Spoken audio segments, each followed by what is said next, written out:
গান গান এরকম একটা জিনিস যেটা নিয়েই আমরা বেঁচে থাকি, যে কোনো মুহূর্তে যে কোনো সময়ের সঙ্গীত বলা যেতেই পারে। আজকালকার দিনে এই ডিজিটাল যুগে মানুষজনকে খুব একটা বেশি পাওয়া যায় না সব সময়, বাট হাতের কাছে যদি একটা ফোন থাকে বা যে কোনো কিছু থাকে, জাস্ট গুনগুন করে এমনি গানটা গিয়ে মনটাকে ভালো করে দেওয়া যায়।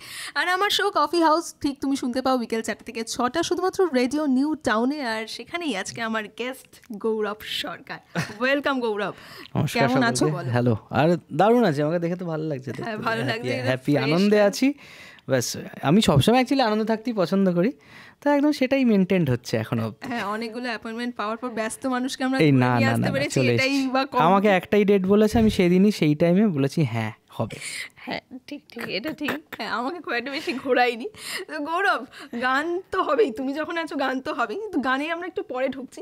আমরা প্রথমে একটু গল্প করছিলাম তো, শুটটা শুরু হওয়ার আগে তো বিশাল ব্যস্ততা চলছে এই মুহূর্তে দাঁড়িয়ে।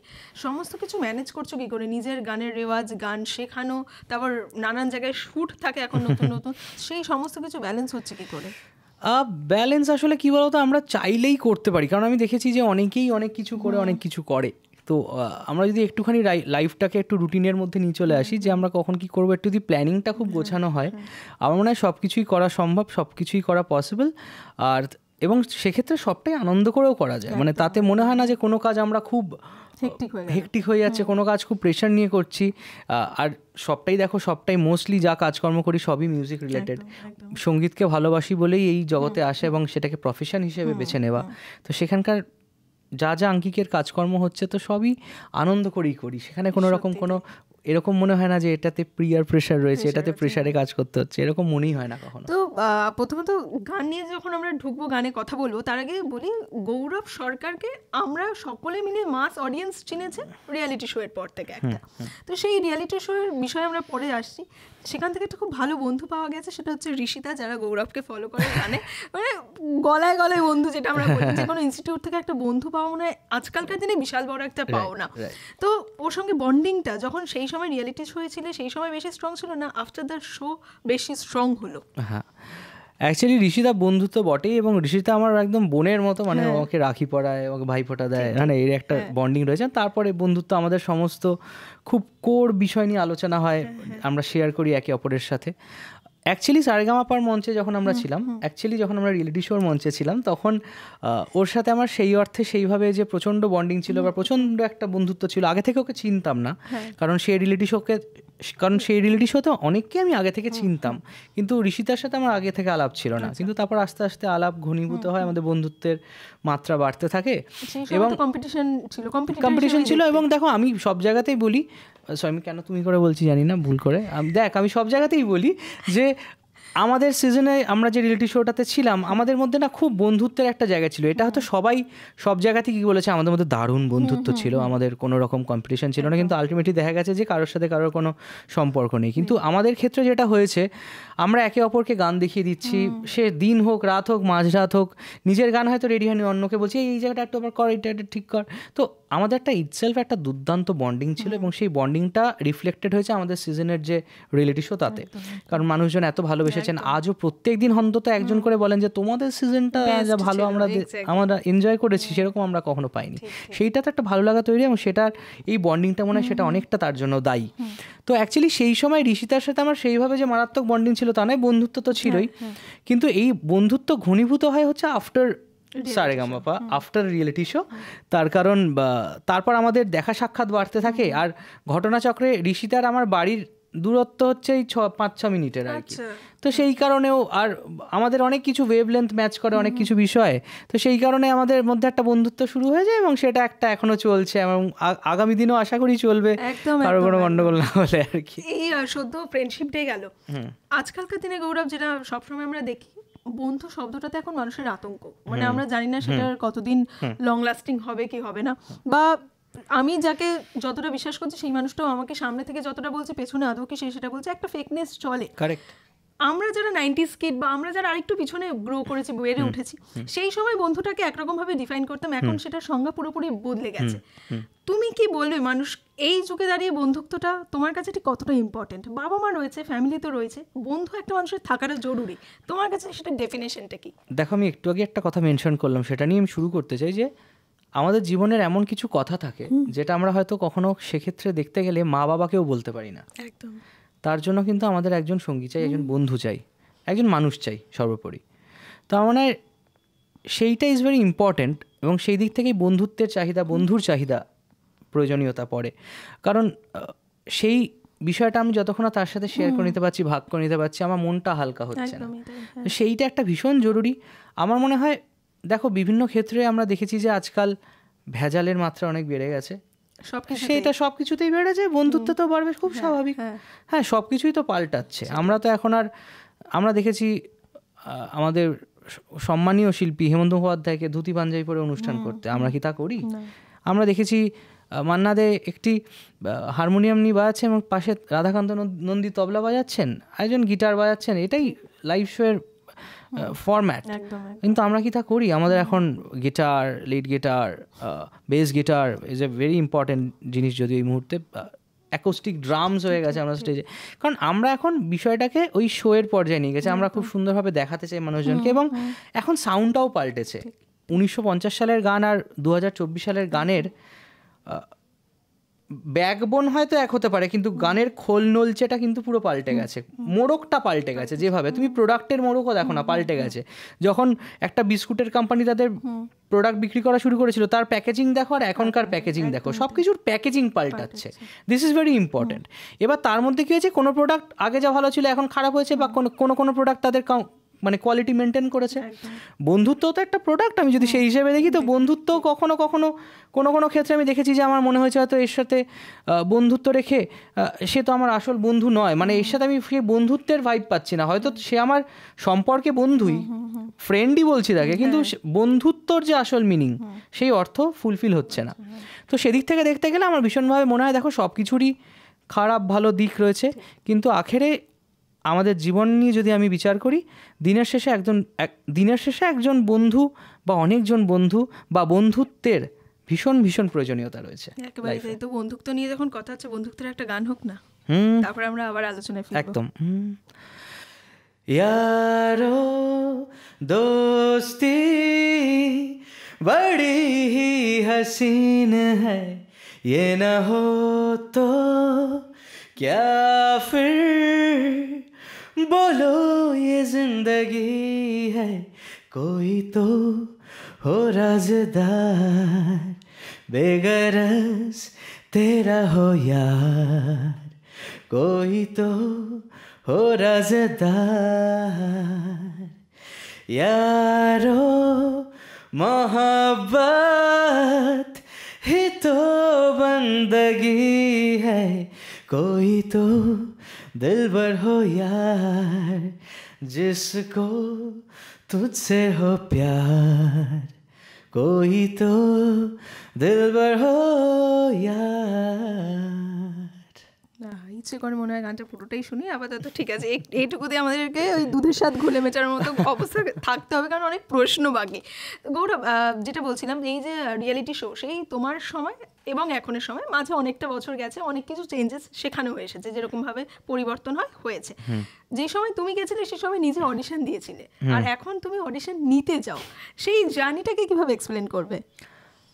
ভীষণ এনজয় করি। একটি সময় এরকম ছিল যখন আমরা বিভিন্ন রিয়েলিটি শোর জন্য অডিশন মানে দিতে যাচ্ছি, কোনো ক্ষেত্রে সফল হয়েছি, কোনো ক্ষেত্রে হইও নি।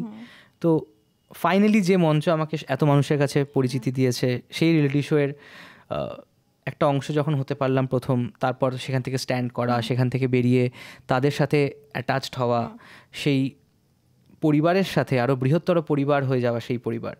তো এই সমস্ত কিছু মিলিয়ে পরবর্তীকালে যখন ডাক পাই যে সেই পরিবারের আবার নতুন সদস্যদের বেছে নেওয়ার দায়িত্বটা আমাদের হাতে এসছে, তো তখন সেটা একটা খুব ভালো লাগার জায়গা তৈরি করে, প্রাপ্তির জায়গা তৈরি করে, যে এত মানুষ আমাদেরকে ভরসা করছেন। আবার অনেকটা ভয়ও হয় যে আমাদের সিলেকশনটা ঠিকঠাক হবে কিনা, আমরা ঠিকঠাক মানুষকে বেছে নিতে পারবো কিনা, সেইটা নিয়ে খুব সাবধানে আমাদের সিলেকশন প্রসিডিওরে এগিয়ে যেতে হয়। কিন্তু সব কিছু নিয়ে সেটা একটা খুব আনন্দের বিষয়, কারণ নতুন ছেলেমেয়েরা উঠে আসছে। এবং আমি খুব গর্ব করে বলি এই সময় যে এই রিয়েলিটি শো নিয়ে আমাদের অনেকের অনেক রকম মন্তব্য রয়েছে, যে রিয়েলিটি শো কি আদৌ রিয়েল, সেখানে কি আদৌ সঠিক শিল্পীর মানদণ্ডর বিচার হচ্ছে ঠিকঠাক, কিন্তু আমার মতে মনে হয় আমি ছোটোবেলা থেকে যখন মিউজিক করা শুরু করেছি এবং যে সময় গিয়ে মনে হয়েছে যে সঙ্গীতকে আমার প্রফেশনে নেব, আমি খুব একটা কখনো রিয়েলিটি শোয়ের যে ভীষণ পক্ষে ছিলাম তা কিন্তু নয়। আমি মনে করিনি যে রিয়েলিটি শো করলেই একমাত্র শিল্পী হওয়া যায়। এখনও এই সময় দাঁড়িয়ে বহু শিল্পীরা রয়েছেন যারা কিন্তু কোনো রিয়েলিটি শো করেননি, কিন্তু তাদেরকে সারা বাংলার সারা পৃথিবীর মানুষজন চেনেন। কিন্তু আমার এই সময় দাঁড়িয়ে মনে হয় যে একদম যে ফ্রেশ ট্যালেন্ট, যারা একদম নতুন, যাদের কোনো পরিচিতি নেই, কিন্তু তারা দুর্দান্ত গান গান, মানে তাদেরকে একটা গান গাইতে দিলে গোটা পৃথিবী কাঁপিয়ে দিতে পারে তাদের পরিচিতি দেওয়ার একমাত্র প্ল্যাটফর্ম কিন্তু হচ্ছে সেই reality show. There is no other way out.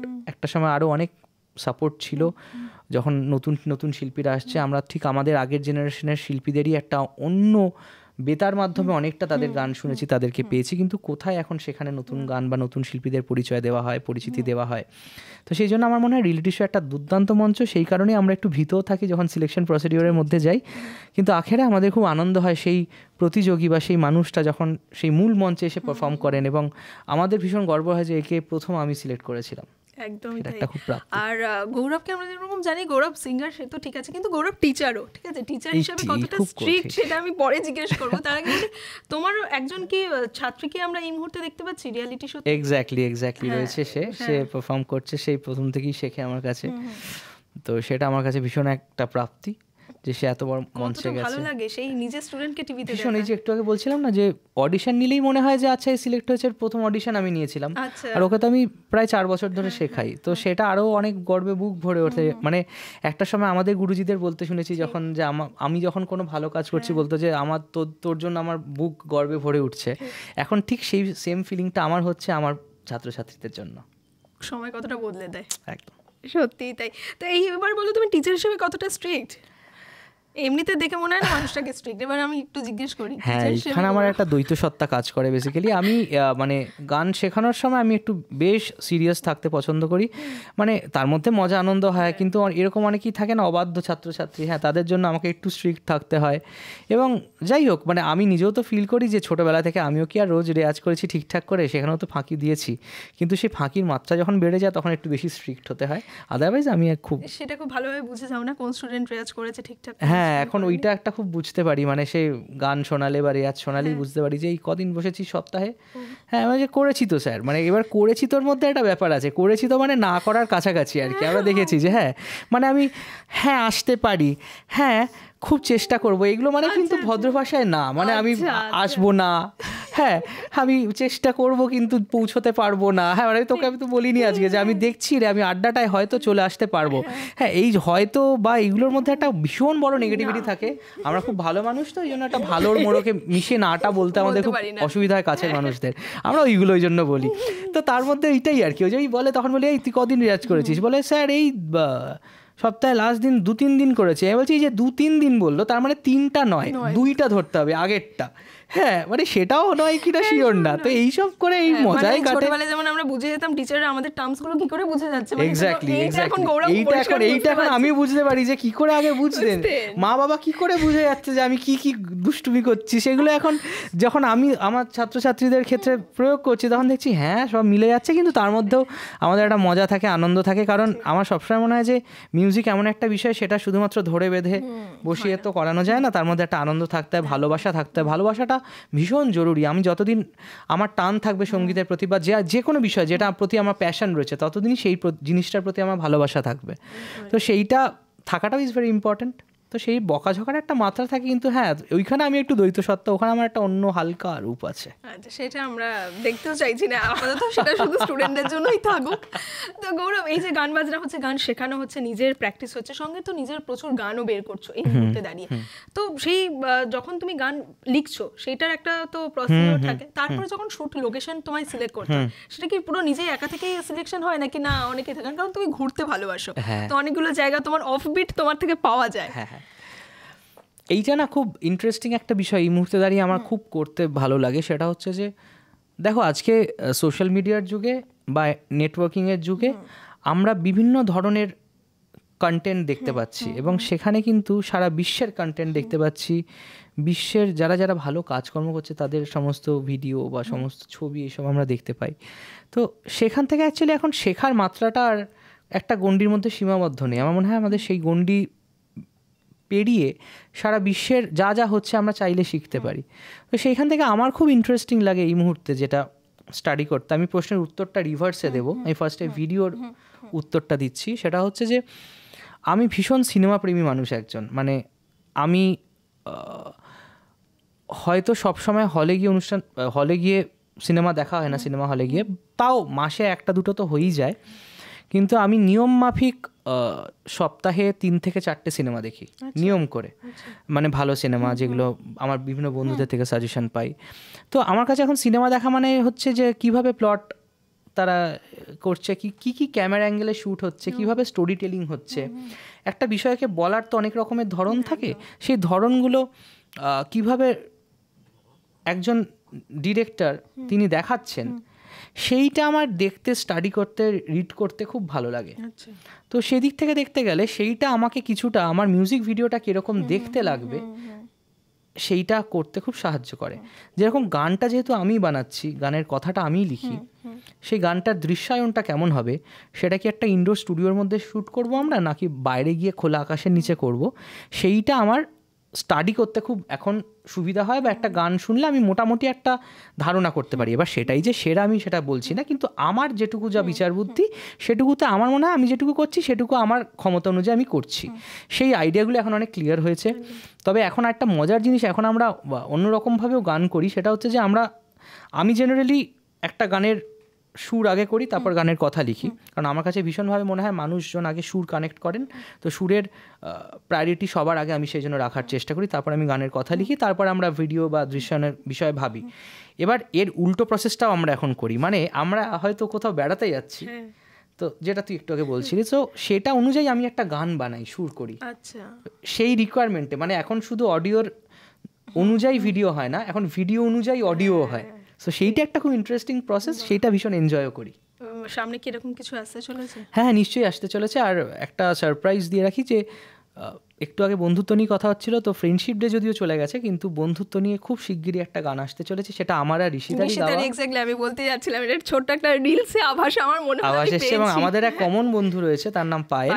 তো পায়েলও সেই ভিডিওতে ফিচার্ড হয়েছে। তো আমাদের একটা অদ্ভুত পাগলামির ভিডিও আসছে, এবং গানটা আমারই তৈরি করা, আমারই লেখা, সুর করা, এবং গানটা খুব শিগগিরই আসছে, সবাই শুনতে পাবেন, দেখতে পাবেন। অপেক্ষায় রইলাম আমরা আপাতত।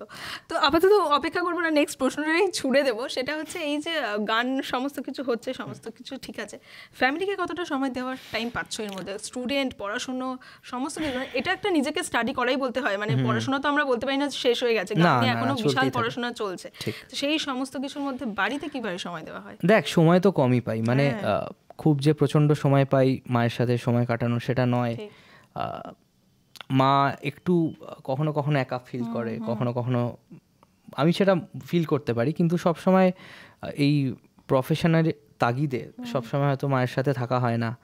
তাও চেষ্টা করি যতটা মায়ের সাথে থাকা যায়। আমরা যখন খাবার টেবিলে বসি যতটা একটু গল্প করা যায়, বা কি কি দরকার রয়েছে বা কি কি প্রয়োজনীয়তা রয়েছে এই মুহূর্তে, বা আমার কোনো গল্প হয়তো মাকে বললাম, এই বিষয়টা চলতে থাকে। বাট সত্যি যেভাবে বিভিন্ন কাজে নিজেকে ব্যস্ত রাখতে আমি পছন্দ করি, সেই দিক থেকে দেখতে গেলে বাড়িতে সময় খুবই কম দেওয়া হয়।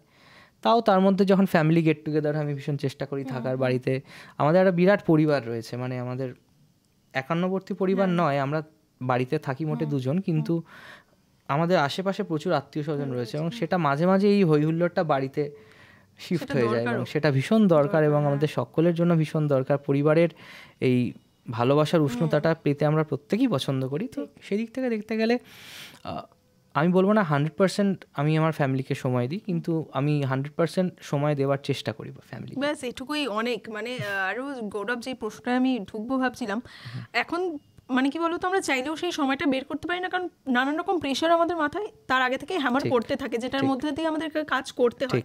এই মুহূর্তে দাঁড়িয়ে একটা বিশাল চলছে বাজারে, আমি জানি না সেটা তোমার কেরিয়ারে কতটা এফেক্ট ফেলেছে, সেটা হচ্ছে সোশ্যাল মিডিয়াকে অনেক বেশি ইমপ্রুভ করতে হবে, অনেক বেশি দেখাতে হবে, ফলোয়ারের সংখ্যা বাড়াতে হবে, তার ফলে নাকি আমরা কাজ পেতে পারি।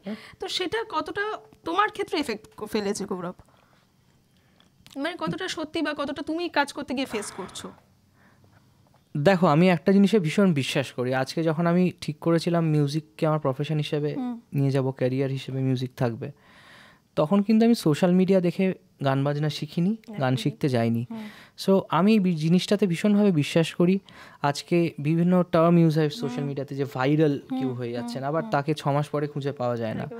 তো আমি সবসময় কোয়ালিটিতে বিশ্বাস করি, কোয়ান্টিটিতে নয়, বা কোনো তাৎক্ষণিক চমকে আমি বিশ্বাস করি না। আমার মনে হয় না, যার কোয়ালিটি আছে ভগবান তার জন্য না সবার জন্য একটা স্ক্রিপ্ট লিখে পাঠিয়েছেন। তো যার যখন যেটা পাওয়ার সময় সে সেটা পাবেনই, তাকে কেউ কোনো রকম পলিটিক্স করে আটকে রাখতে পারবে না। আর তার থেকেও বেশি ইম্পর্ট্যান্ট হচ্ছে আমার সেই বিষয়টার প্রতি যদি ভালোবাসা থাকে, আমার যদি তার প্রতি একটা অ্যাট্রাকশন থাকে, আমি যদি মনে করি যে আমি 100% কাজটা করব, সেই বিশ্বাস যদি আমার মধ্যে থাকে, কেউ আটকাতে পারবে না, কাউকেই কেউ আটকাতে পারবে না। তো সোশ্যাল মিডিয়ারও বিষয়টা ঠিক অনেকটাই তাই, যে সোশ্যাল মিডিয়ার জন্য যে আমার কাজকর্ম প্রচণ্ড হ্যাম্পার করেছে তা নয়। আবার অনেক সময় হয়ও তো এরকম যে আমার মনে হয় যে একটি পার্টিকুলার কোনো ভিডিও হয়তো প্রচুর রিচ পেয়েছে, সেক্ষেত্রে আমার মনে হচ্ছে যে এই গানটাও তো খুব ভালো, যে গানটা আমি তৈরি করেছি, কিন্তু এটা তো তেমন রিচ পেলো না। কিন্তু আমি এইটা নিয়ে একেবারেই খুব একটা বদার্ড হই না, কারণ আমি জানি যে সাধারণ মানুষ, আমরা যখন অনুষ্ঠান করতে যাই, আমি গিয়ে দেখেছি যে কত মানুষজন ভালোবাসা পৌঁছে দেন এবং কী ভাবে ভালোবাসা পৌঁছে দেন। আজকে আমরা দেখেছি যে সোশ্যাল মিডিয়াতে একজন হয়তো খুব জনপ্রিয় কাউকেও হয়তো মানুষ হয়তো দেখা যাচ্ছে যে সামনে গেলে হয়তো চিনতে পারছে না, কিন্তু আমাকে চিনতে পারছেন।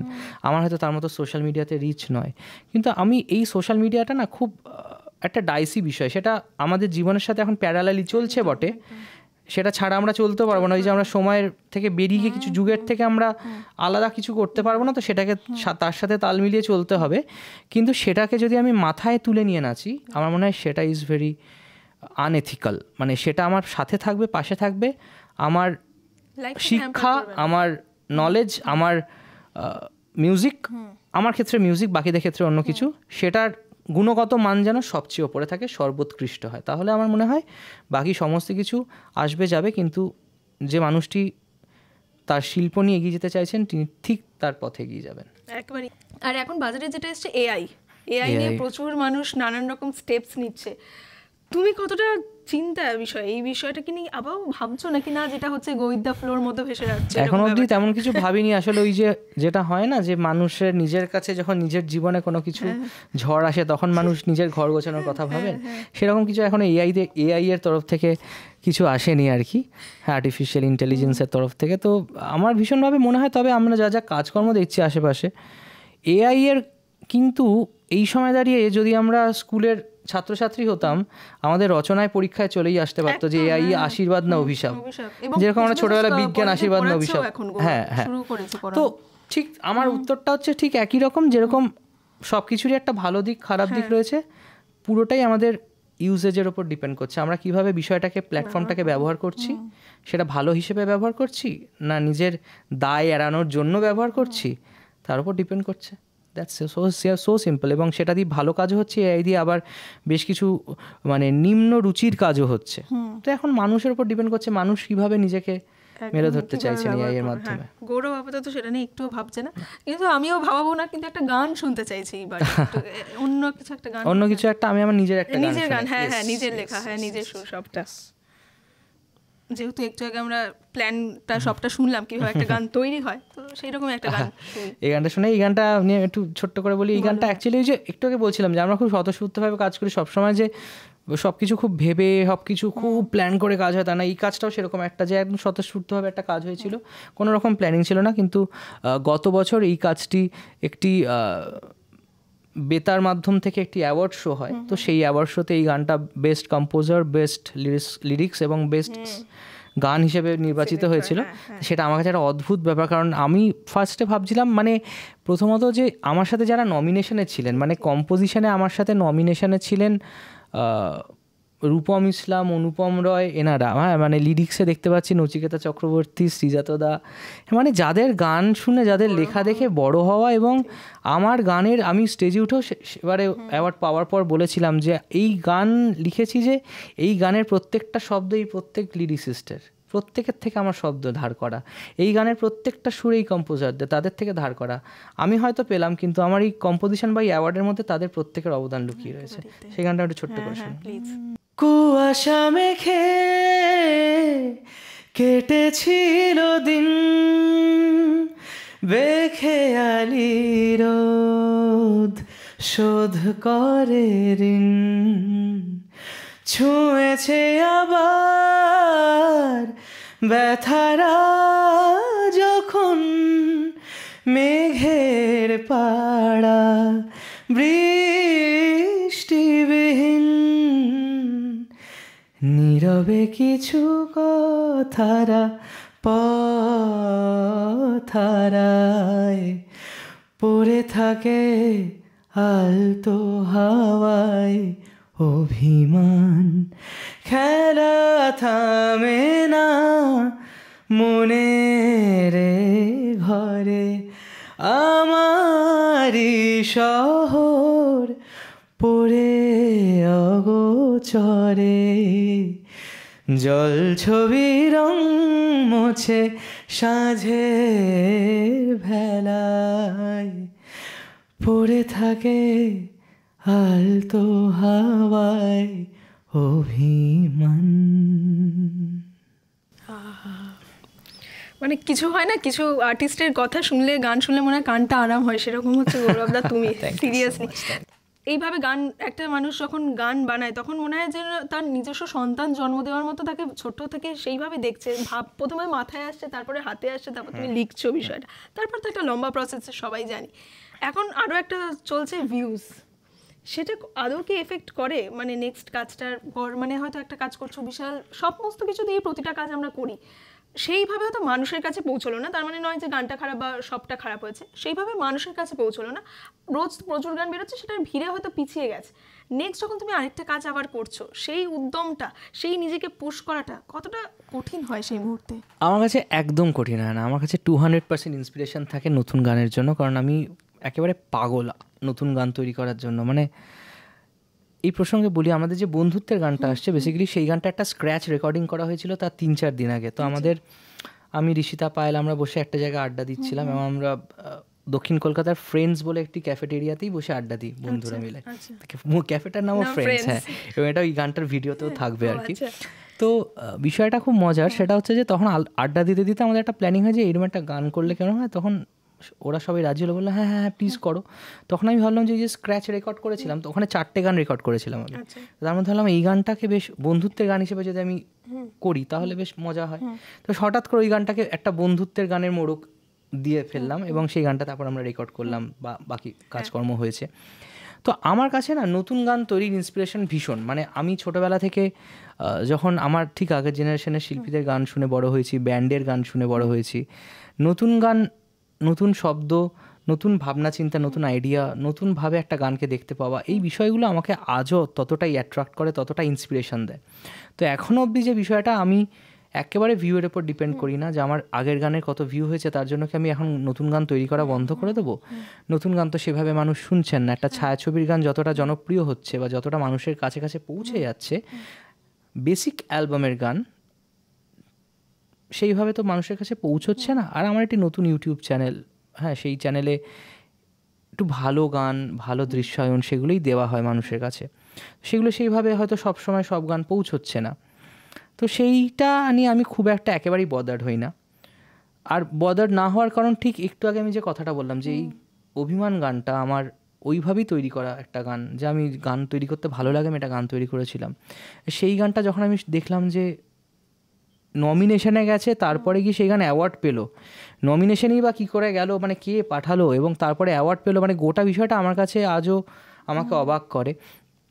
কিন্তু দেখো, এইটাও আমার কাছে একটা বড় ইন্সপিরেশন, কারণ আমার মনে হয় যে আমি পরের বারের জন্য কাজ করব।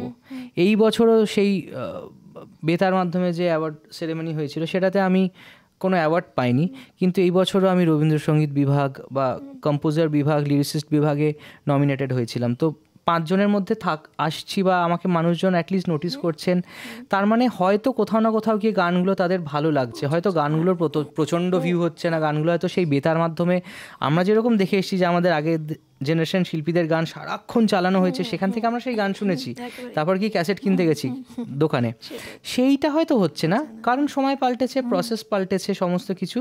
কিন্তু নতুন প্রসেসেও নতুন গানের আবেদন আমার কাছে এখন অবধি পাল্টায়নি, একই রকম আছে। বা সেই কারণেই আমরা নতুন গান তো খুব শীঘ্রই শুনতে পাবো। তো গৌরব একদম শুরুতে ইন্টারভিউর আগে বলছিল যে অনেকগুলো সত্তা আছে, দুটো আমরা জেনেছি, আরও রয়েছে ক্রিকেট খেলতে ভালোবাসে, ভালো রকমভাবে খেতে মানে খাওয়াটা খুব পছন্দ করে, এবং ঘুরতে যাওয়া, এবং সঙ্গে ফটোগ্রাফি। তো অনেকগুলো গুণ নিয়েই মানুষটা রয়েছে। ক্রিকেটটা কি চলছে এখন এই মুহূর্তে, ব্যালেন্স করতে পারছো? প্র্যাকটিসটা হচ্ছে? আমাদের গতকালই ক্রিকেট প্র্যাকটিস ছিল, গতকালই আমরা রাত্রে প্রায় 12:30 অবধি খেলা হয়েছে। হ্যাঁ, তো এখন ক্রিকেটটা একটা অদ্ভুত জায়গায় চলে গেছে, অনেক মানুষজন জানেও এখন এই মুহূর্তে। সেটা হচ্ছে যে আমরা বিভিন্ন টুর্নামেন্ট খেলে বেড়াই। প্রথম কথা, আমাদের একটি টিম রয়েছে যার নাম অদ্ভুত মিউজিক্যাল একটা নাম দেওয়া হয়েছিল, তার নাম হচ্ছে গীত গোবিন্দোস বলে। তো সেই টিম আমরা বিভিন্ন টুর্নামেন্ট খেলি, কখনো ইনভাইটেড হই, কখনো এমনিই গিয়ে খেলি, হ্যাঁ টুর্নামেন্ট। তার পাশাপাশি এই মুহূর্তে আমরা প্রচুর টার্ফ ক্রিকেট খেলছি, টার্ফে। এবং একটা অদ্ভুত বিষয়, আমাদের একটা প্রায় 90 জনের একটা কমিউনিটি রয়েছে, যেখানে সকলে মিউজিশিয়ান, তারা সবাই খেলতে আসে। তো আমরা এভরি উইকে একদিন করে প্র্যাকটিস সেশন রাখার চেষ্টা করি, এবং সেটা হয়েও যায় মোটামুটি। তো সেটা আমাদেরকে একটা আলাদা কিক দেয়, আমাদের সারা সপ্তাহের একটা অদ্ভুত ইন্সপিরেশন, একটা অদ্ভুত কিক দেয় কাজের জন্য। এবং সারা সপ্তাহের যে এত স্ট্রেস, এত কাজ, সেটা আমি কোথাও না কোথাও গিয়ে রিলিফ ফিল করি যখন ওদের সাথে দেখা হয়, আমার সাথে ক্রিকেট খেলি। এবং ক্রিকেট আমার কাছে বরাবরই ছোটোবেলা থেকে খুব প্রিয় একটি বিষয়। তো সেইটাকে যখন নিজে এখন আবার নতুন করে সেই জীবনটাতে ফিরে গেছি, সেটা একটা সত্যি ভালো লাগার জায়গা তৈরি করে। মানে ব্যালেন্স হচ্ছে, গান চলছে, সমন্বিত গান চলছে, এবং তার মানে ক্রিকেটটাও চলছে। একদম খেলা চলছে। ঘুরতে যাওয়ার কি কোনো প্ল্যানিং রয়েছে? মানে তুমি ঘুরতে যাওয়ার, হ্যাঁ এই মাসেই আমি ঘুরতে যাবো বেসিক্যালি। হ্যাঁ, এই মাসেই ঘুরতে যাওয়ার প্ল্যান রয়েছে। বন্ধুদের সাথে আমার একটা ট্রিপ রয়েছে, আমার স্কুলের বন্ধুদের সাথে। ওই যে বলছিলাম বন্ধুত্ব নিয়ে কথা হচ্ছিল, তো আমার অ্যাকচুয়ালি আমি খুব ফর্চুনেট এই বিষয়টা নিয়ে। আমার অ্যাকচুয়ালি খুব প্রচুর ভালো বন্ধু রয়েছে, সেটা বিভিন্ন সেক্টর থেকে। মানে আমাদের স্কুলের ছোটোবেলার বন্ধুরা রয়েছে, পাড়ার বন্ধুরা রয়েছে, মানে সমস্ত দিকের বন্ধুরা কিন্তু এখনও রয়ে গেছে। নতুন বন্ধুত্ব তো তৈরি হয় নতুন করে, কিন্তু তাদের সাথেও সেই যোগাযোগ রয়ে গেছে। আমার স্কুলের বন্ধুরা মিলে একটু ঘুরতে যাচ্ছি, আমার ফ্যামিলি নিয়ে একটু বেড়াতে যাওয়ার ইচ্ছা রয়েছে এই মাসে। তো সেগুলো সেইভাবে চলে। আর ওই যে ফটোগ্রাফি নিয়ে কথা হচ্ছিল, তো সেইটা একটা খুব আমার প্রিয় বিষয়। আমি কোনোদিন শিখিনি ফটোগ্রাফি সেইভাবে, কিন্তু আমার অনেক ফটোগ্রাফার বন্ধুরা রয়েছে যারা একদম শিখে কোর ফটোগ্রাফি করে বা ভিডিওগ্রাফি করে। তাদের থেকে দেখে দেখে কী করে ফ্রেম তৈরি করতে হয়, কিভাবে শ্যুট করতে হয়, কোন সময় গেলে কতটা আলো থাকলে কিভাবে ক্যামেরা সেটিং করতে হয়, এগুলোই তাদের থেকেই শেখা। তো সেগুলো করে করে কিছু ছবি তোলার চেষ্টা করি, টুকটাক একটু এডিট কী করে সেই সব ছবি, সেগুলো একটু টুকটাক সোশ্যাল মিডিয়া থেকেই শেখার চেষ্টা করি। সোশ্যাল মিডিয়া ভালো কাজও করে, কিন্তু খারাপ কাজ করে না, প্রচুর শেখায় আমাদের। তো সেগুলো করারও চেষ্টা করি। তো এই সব কিছু নিয়ে বেশ আনন্দে কেটে যায় আর কি। মানে আমার কাছে ঘোরা আর ছবি তোলাটা অ্যাকচুয়ালি একে অপরের পরিপূরক মনে হয়। মানে আমি কখনো কখনো কোনো জায়গার ছবি তুলবো বলে ঘুরতে যেতে চাই, আবার কখনো ঘুরতে যাই বলে সেখানকার জায়গার ছবি তুলি, এরকমও চলে। এবং তার মধ্যে থেকে তো অফবিট লোকেশনও জেনে যাওয়া যায়, যেখানে পরে প্ল্যানিং থাকে যে আবার গিয়ে শুট করা। হ্যাঁ, আমার অ্যাকচুয়ালি খুব যেখানে প্রচুর মানুষের সমাগম হয় বেড়াতে গেলে আমার খুব নিজের একটা পছন্দ হয় না। কারণ আমরা যখন শহর ছেড়ে কোথাও বেড়াতে যাচ্ছি, আমি এই শূন্যস্থানগুলো ফিল করতে চাই, সেই ফাঁকাটা ফিল করতে চাই। তো সেইটা যদি আমি ফিল করতে না পারি, তাহলে আর এই ব্যস্ততার মধ্যে থেকে আমার গিয়ে কী লাভ, যদি আমি ওই কোলাহলের মধ্যেই থাকি। তো আমি সেই কারণে সেরকমই কিছু জায়গা বেছে নিই, চুজ করি যেখানে মানুষের সমাগম কম, সেখানে প্রকৃতিকে একদম 200% আমি নিতে পারবো এবং দিতে পারবো। সামনে পুজো আসছে, পুজোর কি প্ল্যানিং? পুজোর প্ল্যানিং বলতে, পুজোর সময় তো কোনো বছরই কলকাতায় থাকা হয় না। পুজোর সময় অনুষ্ঠান করা একটা বিশাল ব্যাপার চলে, সেটা একটা দারুণ বিষয় নিজের দলের সাথে। কলকাতা পাবে না তোমায়? না, এবছরও থাকছি না। হ্যাঁ, কোনো বছরই সেই অর্থে থাকা হয় না। পুজোর সময়টা পুজোর সময়টা আমি বাইরেই থাকবো, কিন্তু সেখানে আমার বন্ধুদের সাথে থাকবো, মিউজিশিয়ান বন্ধুরা, তাদের সাথে থাকবো, সেটা একটা আলাদা প্রাপ্তি। পুজোর সময় নতুন গান আসছে, সেগুলো তো আসতেই থাকে। নতুন নিজের গান আসছে, প্লাস এখন অন্যান্যদের জন্য গান তৈরি করি, সেগুলোও আসবে। তো এই সব কিছু মিলিয়ে মিউজিক্যালি এবং পুজোর আমেজ যেখানে থাকবো সেখানে তো ভরপুরভাবে নিয়ে নেব। এইবারে হচ্ছে যাই না ওর কাছে কতটা কঠিন, কিছু সিচুয়েশন দেবো। আচ্ছা, গান বাজনা তো হবেই, মানে কথাবার্তা হলে এবার গান বাজনায় ফিরবো। সেই সিচুয়েশনটা শুনলে বা মনে পড়লে কোন গান মনে পড়ে? আচ্ছা, ঠিক আছে। রাত্রিবেলা বাড়িতে আছো, বাইরে বৃষ্টি, ঘুমও আসছে না, কিন্তু ঘুমটা খুব দরকার। কালকে পরের দিনে আবার মর্নিংয়ে তোমার শো রয়েছে বা রেকর্ডিং রয়েছে, রেস্ট দিতে হবে ব্রেনকে, গলাকে। সেই সময় কিভাবে নিজেকে চার্ম আপ করবে, কোন গানটা শুনে?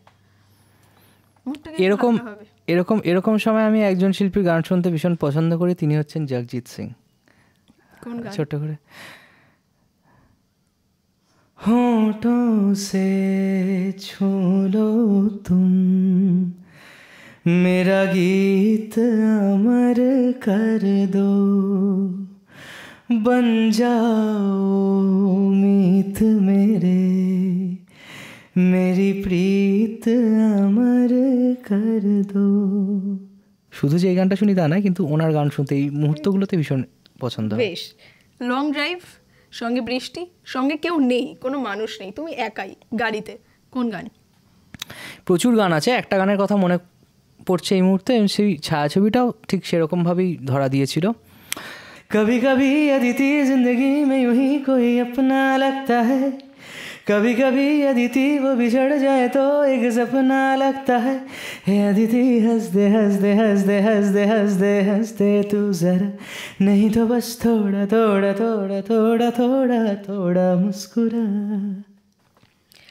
কোনো কোনো সিচুয়েশন হয় না, আমরা কোনো একটা গেট টুগেদারে গেলাম বা পার্টিতে গেলাম, যেখানেই হোক, খুব গ্যাদারিং, কিন্তু ওই জায়গাটা একদম ভালো লাগছে না, এবার আমাকে বেরোতে হবে, সেই সময় কিছু একটা কথাও বলতে পারছি না, কোনো একটা গান যদি সেই মানুষটার উদ্দেশ্যে বা সেই সিচুয়েশনটাকে ডেডিকেট করতে হয়, তাহলে কোন গান হতে পারে? এটা খুব কঠিন একটা সিচুয়েশান দিলি, এরকম কোনো সিচুয়েশানে গান একেবারে রিভার্স গিয়ার নিয়ে অন্যদিকে চলে যায়, কতক্ষণে মনে হয় যে এখান থেকে পালাই। হ্যাঁ হ্যাঁ হ্যাঁ হ্যাঁ, মানে এরম সিচুয়েশান দ্বারা, এরম সিচুয়েশান যদি হয় ইন ফিউচার, তাহলে গান গেয়ে তাদেরকে চুপ করাতে হয়, তাহলে মানে আমরা একটা প্রপোজে শুনেছি ডিরেক্ট বলতে, সেক্ষেত্রে একটা আমার এই মুহূর্তে খুব মনে স্ট্রাইক করলো, যেটা হচ্ছে আমরা সত্যজিৎ রায় ছায়াছবিতে দেখেছি গুপি গান গাইলে সবাই চুপ করে যেত। ও আচ্ছা, ওটার সাথে রিলেটেড।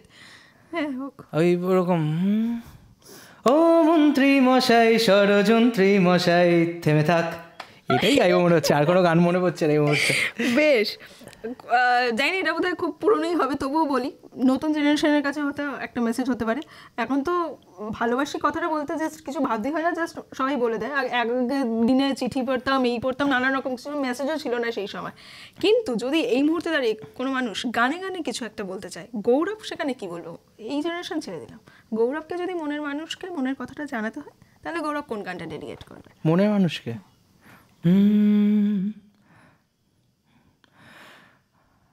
আলো ভেজা মরশুমে উড়ে আসে ফিরে যাওয়া খত, পাশ ফিরে তোর ঘুমে বুনেছি আবার ইমারত। আলো ভেজা মরশুমে ফিরে আসে উড়ে যাওয়া খত, পাশ ফিরে তোর ঘুমে বুনেছি আবার ইমারত। ঠিকানাহীন খামে মন কেমন যে থামে, রেখেছি আগলে আকাশ যেভাবে তুই ভালো চাস। আলো ভেজা মরশুমে ফিরে আসে উড়ে যাওয়া খত। এরপর লাস্ট একটাই সিচুয়েশন, সেটা হচ্ছে মন কেমন, ভালো লাগছে না কিছু, চারিপাশটা গুমট, সেই সিচুয়েশনটাকে হালকা করার জন্য কোন গানটা শুনবে? মন কেমন হলে অ্যাকচুয়ালি, হ্যাঁ মন কেমন হলে আমি অ্যাকচুয়ালি একদম অপোজিট কিছু একটা শুনি। বেসিক্যালি আমার মানে আমার মধ্যে দুঃখ যদি একটুখানি প্রবেশ করে, তাতে আমার দুঃখ সবচেয়ে বেশি হয়। তো সেই কারণে আমি খুব একটা দুঃখের অনুপ্রবেশের দরজাগুলোকে বন্ধই রেখেছি, মাঝে মাঝে জানলা খুলে রাখি একটু হাওয়া ঢোকে বলে, তো আদারওয়াইজ সেই জানলা দরজাগুলো সব বন্ধই থাকে। হ্যাঁ, তো আমি হয়তো এরকমই কোনো গান শুনবো। আহা কি আনন্দ আকাশে বাতাসে, শাখে শাখে পাখি ডাকে, কত শোভা চারিপাশে। আহা কি আনন্দ আকাশে বাতাসে। আপাতত আনন্দেই পুরো সময়টা কাটুক গৌরবের, এটাই চাইবো। সময় অল্প ছাড়তে হবে গৌরবকে, কিন্তু তার আগে বলবো আজকে এই আড্ডা সেশনটা দিয়ে কেমন লাগলো বলো, অনেক দিন পর আবারও। প্রথমত আড্ডার প্রশ্নগুলো দারুণ ছিল, এবং আমার খুব আনন্দ হয়েছে উত্তরগুলো দেওয়ার মধ্যে থেকে, এবং দারুণ দারুণ কিছু সিচুয়েশনও ছিল, সেটা একটা খুব মজা। এবং সর্বোপরি তোর সাথে অনেক দিন পরে দেখা, এবং আমরা আবার সেরকমভাবে একটা আড্ডা দিলাম, একটা দারুণ মুহূর্ত কাটালাম। সেই সময়গুলোতে ফিরে ফিরে যাচ্ছিলাম কখনো বাড়িতে যখন এসেছিলি আড্ডা দিতে, তো সেইগুলো আমার মনে পড়ছিল মাঝে মাঝে। তো এই সব কিছু মিলিয়ে মিশে এই আড্ডার গোটা বিষয়টা আমার একেবারে হৃদয় থেকে যাবে। যখন বাড়ির কথা হলো আমারও একটু মনটা ভারী হলো, কারণ তখন দুটো মানুষকে দেখেছিলাম, সেই সেই ট্রিটমেন্টটা তিনি যেখানে আছেন ভালো আছেন, এটাই আমরা এক্সপেক্ট করব। ভালো থেকো গৌরব দা, আবারও নিশ্চয়ই কোনো না কোনো ইন্টারভিউতে আবার পাবো তোমায়। Definitely thank you. Thank you.